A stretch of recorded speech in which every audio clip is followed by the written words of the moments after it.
This is VOA News. Via remote, I'm Marissa Melton. Polls have closed in Chile, where voters turned out en masse on Sunday to approve or reject a progressive new constitution that would replace its current market-friendly text dating back to the Augusto Pinochet dictatorship.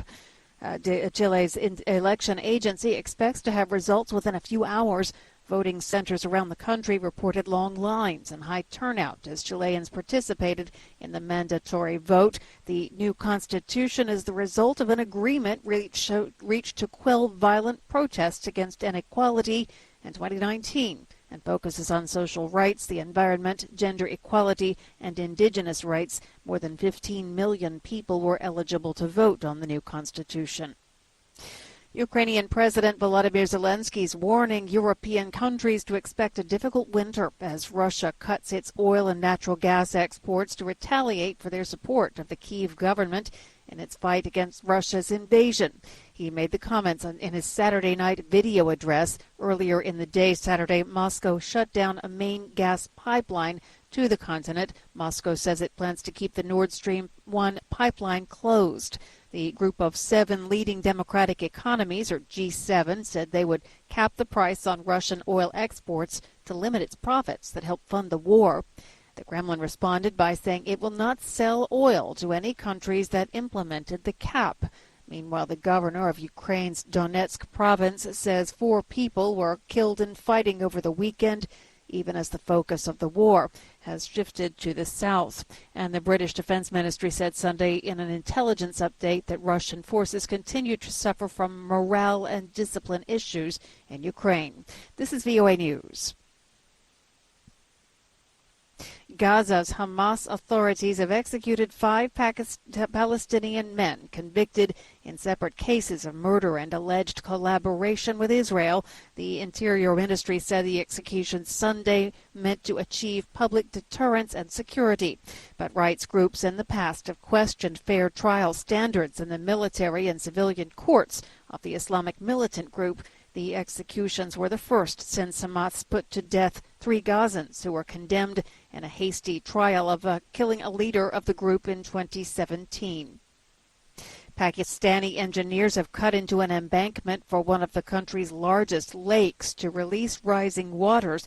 They hope to save a nearby city and town from flooding, as officials predict more monsoon rain on the way for the country's already devastated south. While officials hope the cut in the sides of Lake Manshar will protect about 500,000 people, there are now villages that are home to 150,000 people in the path of the diverted waters. More than 1,300 people have died and millions have lost their homes in flooding caused by unusually heavy monsoon rains in Pakistan this year. Many experts have blamed those rains on climate change.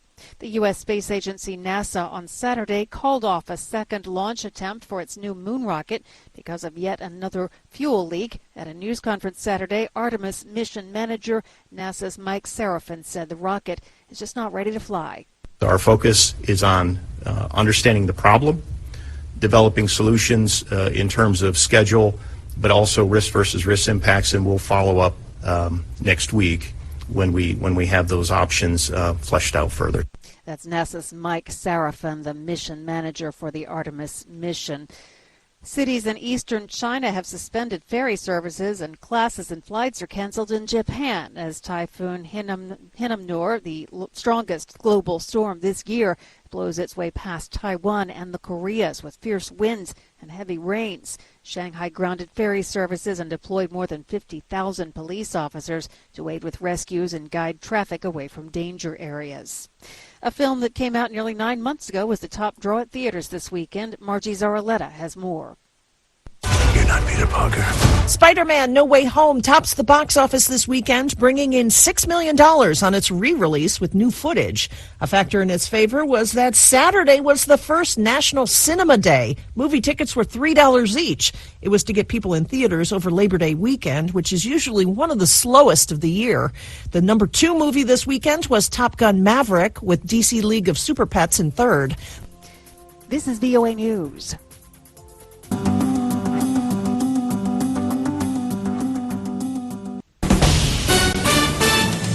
This is VOA News. Reporting by remote, I'm Joe Ramsey. Power at a critical nuclear plant in Ukraine was all but cut off on Monday for the second time in 2 weeks, as Kyiv accused Moscow of pushing the war to the brink of nuclear catastrophe. 1 day before the UN nuclear watchdog was due to issue an assessment of the Zaporizhzhia power station. Ukraine and Russia have accused each other of risking catastrophe by shelling near the plant, which officials said disrupted power lines and taken the sole remaining reactor at Europe's largest nuclear plant offline. Reporter Anna Chernikova updates VOA's Flashpoint Ukraine from Kyiv. It was another shelling, and also additional shellings were active during the weekend, quite heavy shellings around this territory. And due to today's fire caused by the shelling, the power line Ferosplavna, which was the last line which was connected to the energy system of Ukraine, was disconnected. The International Atomic Energy Agency, citing information supplied from Ukraine, said the plant's backup power line had been cut to extinguish a fire, but that the line itself was not damaged and would be reconnected. Canadian police on Monday found one of the suspects in a mass stabbing spree dead, while the other suspect, his brother, was still on the run and may be injured, officials said.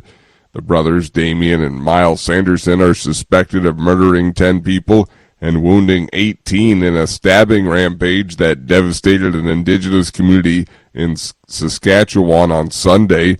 The attacks are among the deadliest in Canada's modern history.